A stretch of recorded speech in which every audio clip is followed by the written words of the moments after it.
Tragis, Argi, pegawai baru 10 hari dan yatim piatu, kehilangan pekerjaan usai tumbler viral hilang. Argi Budiansyah, petugas KAI yang dipecat gara-gara tumbler hilang, ternyata seorang yatim.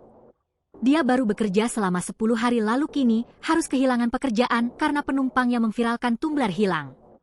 Argi menjadi orang paling dirugikan dalam kasus penumpang kereta bernama Anita. Anita memviralkan kelalaiannya sendiri saat naik komuter lain dari stasiun Tanah Abang ke Rangkas Bitung pukul 19 WIB, Senin, 24 November 2025. Ia lalai hingga cooler bag berisi tumbler birunya tertinggal di kereta. Beruntung petugas menemukannya. Tapi permasalah terjadi ketika mengambil cooler bag tersebut.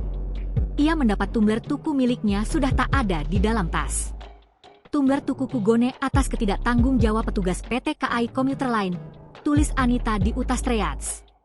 Cooler bag Anita ditemukan seorang petugas kemudian diserahkan pada Argi.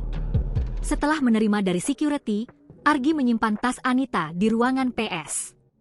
Atas kehilangan tumbler itu, Argi sudah berusaha mencarinya kembali. Informasi dari akun Dut Gendut, Argi merupakan anak bungsu dari 4 bersaudara. Dia seorang yatim. Argi yang masih berusia 21 tahun tinggal dengan ibunya di Bojong Pandeglang. Rupanya Argi baru mulai bekerja tanggal 17 November 2025 lalu. Rencananya 17 Desember 2025 nanti dia baru menandatangani kontrak kerja. Namun gara-gara tumbler milik Anita hilang, Argi kini dipecat. Download Tribun X sekarang, menghadirkan lokal menjadi Indonesia.